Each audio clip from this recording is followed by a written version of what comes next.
बिस्मिल्लाहिर्रहमानिर्रहीम। अस्सलाम वालेकुम व्यूअर्स। साग की तैयारी के लिए सबसे पालक की डंडियों को उतार देंगे और अब बारी आती है साग की। इसके सारे ही पत्ते साइडों से उतार के, तो ये मेरे हाथ में एक गंदल है जिसको मैं इसके हार्ड पार्ट जो है वो छील रही हूँ और ये गलते नहीं हैं बेसिकली। तो इनको हम अच्छी तरीके से पूरी तरह से छील के, तो इनका नरम गूदा है वो अलग कर लेंगे।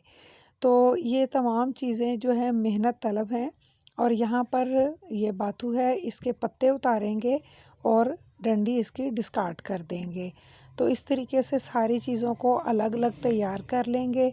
तो इस वक्त मैंने डंडियाँ हटा के पालक के पत्ते बारीक काट लिए हैं, बाथू काट लिया है और ये इसकी गंदलें हैं, इनको सबको मैंने पत्ते हटा के नीट कर लिया। और जो डिस्कार्ड किया है इसका मटेरियल वो ये है।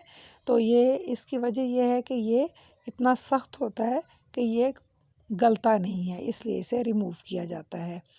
तो सब्ज़ मिर्चें भी मैं क्रश कर लूँगी, धन ये अदरक भी मैं इसे जो है ना बीटर में इसको पेस्ट बना लूँगी। तो यहाँ इसका तड़का फिर तैयार करेंगे।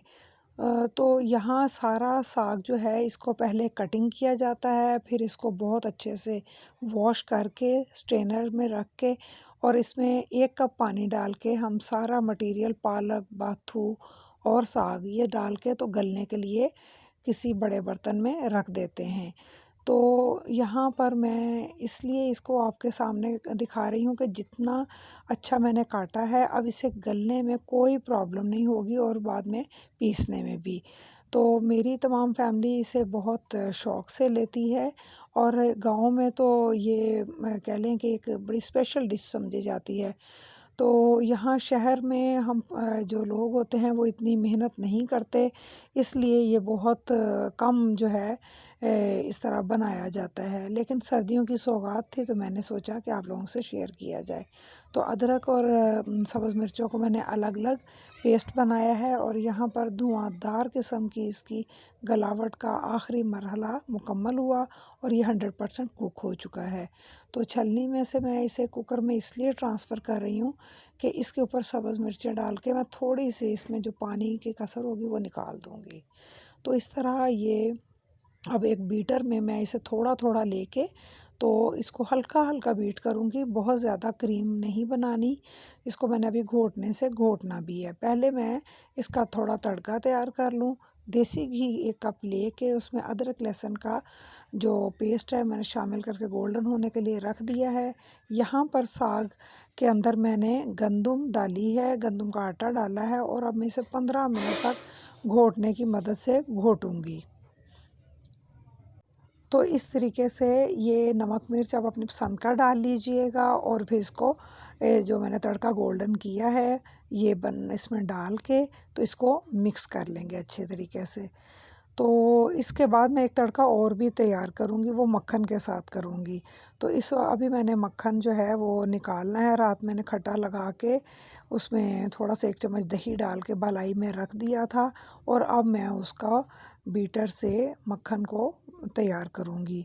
और मक्खन जो है ये साग के साथ बहुत कॉम्प्लीमेंट करता है। तो जब ये मक्खन बन जाएगा तो इसे अलग से एक बाउल में मैं ट्रांसफ़र कर लूँगी और इसके साथ ही इसमें 1 कप मक्खन लेके इसमें चिली फ्लेक्स और ज़ीरा डाल के तो ये मैं एक मज़ेदार सा तड़का इसको फाइनली लगा रही हूँ।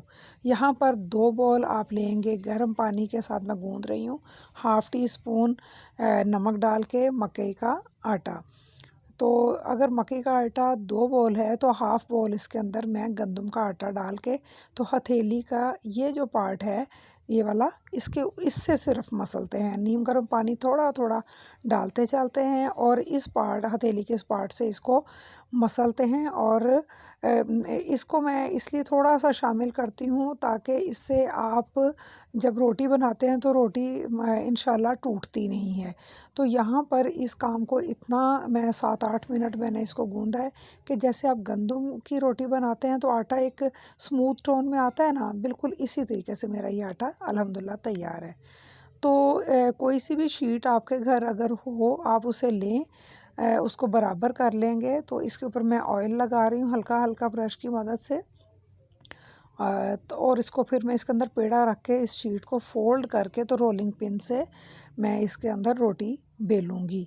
तो ये बहुत आसान तरीका है, कोई बच्ची भी चाहे तो इसके बआसानी, जिसने कभी भी मकई की रोटी ना बनाई हो, वो इस तरीके से पहले एक अच्छा सा राउंड फॉर्म में पेड़ा बना ले और उसको इस शीट पे रखे और उसके ऊपर शीट फ़ोल्ड करके तो रोलिंग पिन से अपनी जितनी उसका दिल चाहता है रोटी का साइज़ बनाने को, उसको बेल ले।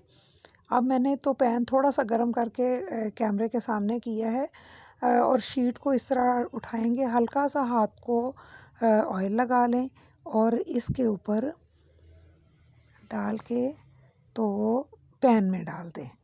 तो जनाब यहाँ पर एक और पेड़ा लेंगे और उसको भी शीट के ऊपर ऑयल लगाने के बाद रखेंगे। और ये जानते हैं मैं रोटी किसके लिए बना रही हूँ? ये मेरे तमाम नन्हे व्यूअर्स जो मुझे मेरी वीडियोस को वॉच करते हैं, मेरी भतीजियाँ जो इसको देखती हैं, ट्राई करती हैं, मेरी स्वीट सी भांजी जो इन तमाम वीडियोस को देखती है और उनको लाइक करती है। तो तमाम लोगों के लिए ये बहुत ही प्यारी सी स्मॉल बाइट्स मैं उनको डेडिकेट करती हूँ। इन्हें पैन में ट्रांसफ़र कर लीजिए और इन्हें गोल्डन होने तक आप हल्की ऑयलिंग करके भी बना सकती हैं और विदाउट ऑयलिंग भी तैयार कर सकते हैं। साग तैयार है, रोटियां बिल्कुल आखिरी मराहिल में हैं। तो और इनको तैयार करने के बाद हम इंशाल्लाह साग की जो डेकोरेशन है उस पे थोड़ा सा काम और करेंगे। वैसे तो थंबनेल के ऊपर आप लोग देख चुके हैं, लेकिन मैं उसको थोड़ा सा ब्रीफ करूँगी स्टूडेंट्स के लिए और व्यूअर्स के लिए, ताकि जब वो देखें तो वो जान सकें कि ये मैंने किस तरीके से इसे डेकोरेट किया है। तो उसके लिए आप लोग जो चीज़ें लेंगे वो मैं आपको आगे अभी मेंशन करूँगी, लेकिन जनरली आप कभी भी कोई प्लानिंग करें तो उसके लिए वो तमाम मटेरियल आप नीट एंड क्लीन करके पहले ही पास रख लिया करें, जिसके साथ अपनी डिश को डेकोरेट करना होता है। तो उससे ये होता है कि फिर आसानी हो जाती है चीज़ को बनाने के लिए। तो चूँकि साग के साथ मक्खन का और सब्ज़ मिर्चों का कॉम्बिनेशन होता है, तो यहाँ मिर्च को, जो कि ये तीखी नहीं है, मैं इसको हाफ़ कट करके इसको लगाऊंगी पूरी प्लेट के गिर्द। मेरे वालिद मोहतरम को अल्लाह ताला जन्नतुल फिरदौस में बुलंद मुकाम दे, उन्हें ये बहुत पसंद थी और आज मुझे इसको सजाते हुए उनकी बहुत ज़्यादा याद आ रही है। तो मैं दुआ करती हूँ रब्बिरहमहुमा कमा रब्बयानी सगीरा। आप भी अपने वालिदैन के लिए दुआ किया करें, क्योंकि हम जो कुछ भी हैं अल्लाह के फ़ज़ल के बाद अपने वालिदैन की तवज्जो की वजह से होते हैं। तो हमें अपने वालिदैन से मोहब्बत करनी चाहिए, उनके लिए दुआएं करनी चाहिए। तो इसके साथ ही मुझे इजाज़त दें। अल्लाह हाफ़िज़।